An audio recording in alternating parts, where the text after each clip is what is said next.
Hello दोस्तों, dark fact world में आपका हार्दिक स्वागत है। आज की कहानी हिसाइची औची नाम के 35 साल के लड़के की है, जिसके साथ इतना दर्दनाक हादसा हुआ कि हादसे के बाद औची की हालत देखकर डॉक्टर तक की रूह कांप गई थी। दोस्तों, औची जेओसी नाम की कंपनी में काम करता था, जो बिजली बनाने वाली बड़ी बड़ी कंपनीज को फ्यूल सप्लाई करने का काम करती थी, और ये फ्यूल यूरेनियम कन्वर्जन से तैयार किया जाता। ईयर 1999 25 सितंबर की सुबह औची और बाकी लैब टेक्नीशियंस को जेओसी की तरफ से स्ट्रिक्ट ऑर्डर्स मिलते हैं, जिसमें साफ साफ मेंशन किया गया था कंपनी को मिलने वाले फ्यूल के ऑर्डर्स लंबे समय से पेंडिंग में चल रहे थे, और इसकी भरपाई के लिए कंपनी के वर्कर्स को इंस्ट्रक्शन दिए गए फ्यूल जल्दी से जल्दी जनरेट किया जाए। और उन इंस्ट्रक्शंस को फॉलो करते हुए औची अपनी टीम के साथ काम शुरू करते हैं। और उस दौरान न्यूक्लियर टेक्नीशियन हिमाशी एक बड़े से टैंक में रेडियो एक्टिव यूरेनियम डालने में टेक्नीशियन शिनोहारा की मदद कर रहे थे, और ऐसा वो लंबे समय से करते आ रहे थे। पर दुर्भाग्य की बात ये थी, फ्यूल जल्दी बनाने के चक्कर में आज वो टैंक की लिमिट से लगभग 7 गुना ज्यादा यूरेनियम डाल देते हैं। और दूसरी गलती जो टेक्नीशियन टीम पिछले काफी समय से करती आ रही थी, वो थी रेडियो एक्टिव यूरेनियम को एक स्टेनलेस स्टील की बाल्टी की मदद से सीधा टैंक में डाला जा रहा था, और इसके बाद यूरेनियम को टैंक में हाथों से ही मिक्स किया जाता था, जबकि ऐसा करना बिल्कुल इल्लीगल था, क्योंकि ये बहुत सेंसिटिव प्रोसीजर था, जिसमें सबसे पहले रेडियो एक्टिव यूरेनियम को एक खास तरह की पंप मशीन में डाला जाता था, और वहां से यूरेनियम फिल्टर होकर एक पाइप के रास्ते सीधा मेन टैंक में पहुंच जाता था।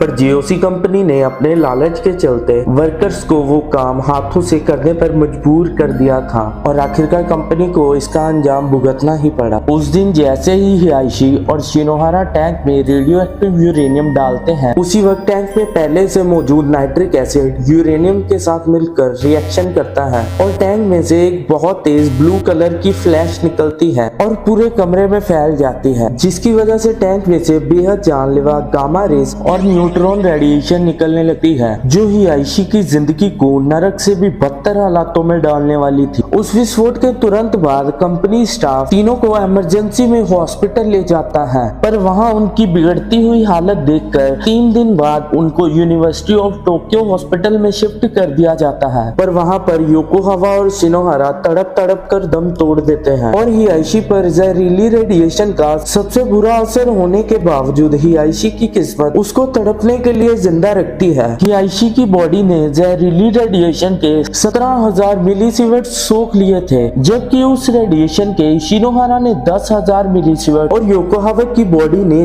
3,000 मिलीसीवर्ट सोख लिए थे। और इन तीनों में से हिसाइची को रेडिएशन का सबसे बड़ा झटका लगा था, और डॉक्टर ये सोच के हैरान थे आखिरकार हिसाइची अब तक जिंदा कैसे था। मैं आपकी जानकारी के लिए बता दूं, एक नॉर्मल इंसान पूरे साल में सिर्फ 20 मिलीसीवर्ट तक का एक्सपोजर झेल सकता है, और ये मैं आपको रेडिएशन की सबसे हाईएस्ट डोज बता रहा हूँ, जबकि एक नॉर्मल इंसान की बॉडी पूरे साल में सिर्फ 5 to 6 मिलीसीवर्ट की रेडिएशन ही अब्सॉर्ब करती है, और इसमें से भी 1 to 3 millisievert radiation natural ways में बॉडी में एंटर करती है, जैसे कि स्पेस से आने वाली कॉस्मिक रेज और अर्थ से निकली रेडिएशन बॉडी खुद से अब्सॉर्ब कर देती है। अब आप इससे खुद अंदाजा लगा सकते हैं हिसाइची की बॉडी ने कितनी ज्यादा रेडिएशन अब्सॉर्ब कर ली थी। इसीलिए हिसाइची की तबीयत अब दिन बर दिन बिगड़ती ही जा रही थी, और डॉक्टर्स को मजबूरन हिसाइची को स्पेशल रेडिएशन वार्ड में शिफ्ट करना पड़ा। और जब डॉक्टर्स ने हिसाइची की पूरी बॉडी की जांच की, तो डॉक्टर्स तक के रोंगटे खड़े हो गए थे, क्योंकि हिसाइची की बॉडी में व्हाइट ब्लड सेल्स पूरी तरह से खत्म हो चुके थे, जो किसी भी तरह की इन्फेक्शन और बीमारियों से लड़ने में मदद करते हैं। और इतना ही नहीं, हिसाइची के मल्टीपल बॉडी ऑर्गन जैसे लंग्स, लीवर और किडनीज भी पूरी तरह से फेल हो चुके थे,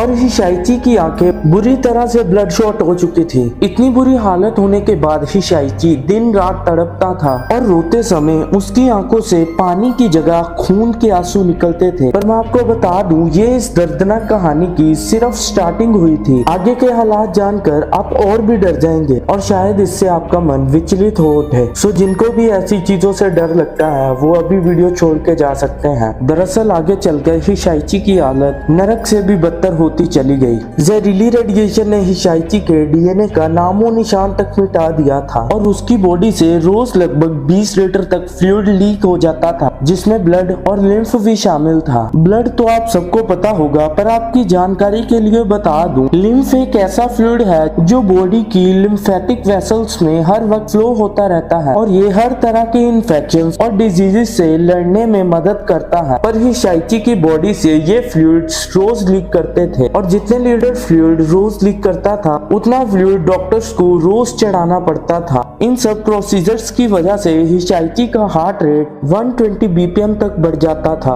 जबकि एक नॉर्मल पर्सन का हार्ट रेट 60 to 90 बीपीएम के बीच में होता है। इतना ही नहीं बल्कि हिसाइची की बॉडी पर रेडिएशन का इफेक्ट दिन बर दिन और बढ़ता जा रहा था। इसीलिए हिसाइची के बाल अब पूरा झड़ चुके थे और इससे भी दर्दनाक, हिसाइची की पूरी बॉडी से स्किन के मोटे मोटे पीसेस उतरना शुरू हो गए थे, जिसकी वजह से डॉक्टर्स हिसाइची की फ्लूइड लीकेज रोकने के लिए जो टेप यूज करते थे, लास्ट में वो डॉक्टर्स को टेप लगानी भी बंद करनी पड़ी, क्योंकि जब हिसाइची की बॉडी से टेप उतारी जाती थी तो टेप के साथ ही हिसाइची की स्किन के बड़े बड़े पीसेस भी उतरना शुरू हो गए थे और डीएनए पूरी तरह से नष्ट होने के कारण हिसाइची की बॉडी स्किन रिकवर भी नहीं कर पा रही थी, जिसकी वजह से हिसाइची को इतना दर्द महसूस होता था कि दर्द से पूरी पूरी रात हिसाइची को नींद नहीं आती थी, जिसकी वजह से मजबूरन डॉक्टर्स को हिसाइची पर नार्कोटिक ड्रग्स का इस्तेमाल करना पड़ता था। और कई बार हिसाइची को इतना दर्द महसूस होता कि नार्को ड्रग्स लेने के बाद भी हिसाइची को नींद नहीं आती थी, जिससे आप खुद हिसाइची की हालत का अंदाजा लगा सकते हैं। और हिसाइची की तकलीफ को थोड़ा कम करने के लिए डॉक्टर्स ने एक सोल्यूशन निकाला, जिसमें हिसाइची की बहन द्वारा डोनेट किए गए स्टेम सेल्स को हिसाइची की बॉडी में ट्रांसप्लांट किया गया, क्योंकि हिसाइची का बोन मैरो बुरी तरह से डिस्ट्रॉय हो चुका था, जो हमारी बॉडी में स्टेम सेल्स प्रोड्यूस करने में मदद करता है, जिसमें बॉडी सेल्स और ब्रेन सेल्स भी इंक्लूड है, जो बॉडी को स्ट्रेंथ प्रोवाइड करते हैं और यही सेल इन्फेक्शंस और बीमारियों से लड़ने में मदद करते हैं। पर यह ट्रांसप्लांट किसी एक्सपेरिमेंट की तरह था, क्योंकि यह दुनिया का पहला स्टेम सेल्स ट्रांसप्लांट था जो पहली बार हिसाइची की बॉडी पर किया गया था। पर फर्स्ट ट्रांसप्लांट होने की वजह से इसका रिजल्ट क्या होने वाला है डॉक्टर्स को ये तक पता नहीं था, पर फिर भी डॉक्टर्स ने रिस्क लेने का फैसला किया और हिसाइची की फैमिली के पास इसके सिवा दूसरा और कोई रास्ता नहीं था।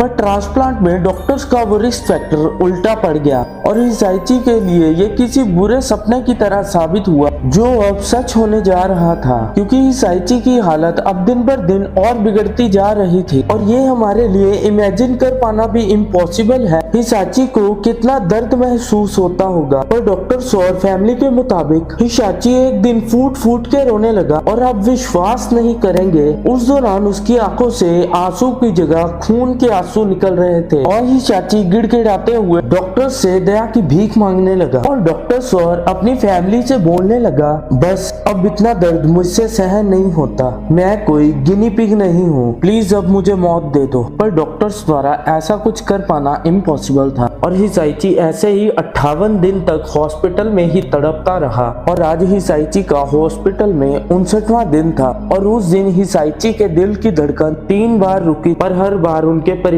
वालों के गुहार लगाने पर हिसाइची को बचाने की कोशिश की गई, क्योंकि हिसाइची की फैमिली उसे हर हाल में जिंदा देखना चाहती थी। पर 3 बार धड़कन रुकने के कारण हिसाइची का ब्रेन पूरी तरह से काम करना बंद कर चुका था, इसीलिए अब हिसाइची को बचा पाना लगभग नामुमकिन था और हिसाइची के परिवार वालों को डॉक्टर्स ने उसकी सारी कंडीशन बताई कि अब हिसाइची का बच पाना इम्पॉसिबल है और डॉक्टर्स ने हिसाइची के परिवार वालों से परमिशन मांगी कि अगर इस बार हिसाइची की धड़कन रुकती है तो उसको बचाने की कोशिश नहीं की जाएगी। और हिसाइची के परिवार वालों ने भारी मन और नम आंखों से डॉक्टर्स को परमिशन दे दी, क्योंकि उनसे हिसाइची का दर्द देखा नहीं जाता था। पर कोई सोच भी नहीं सकता उस दिन हिसाइची के परिवार वालों पर क्या बीती होगी। और मौत से पहले हिसाइची ने अपनी फैमिली को लास्ट वर्ड्स कहे। हिसाइची ने स्माइल करते हुए धीमी सी आवाज में कहा, मैं तुम सबसे बहुत प्यार करता हूँ और हमेशा तुम सबको मिस करता रहूंगा। और इतना सुनते ही सबकी आंखों में आंसू आ गए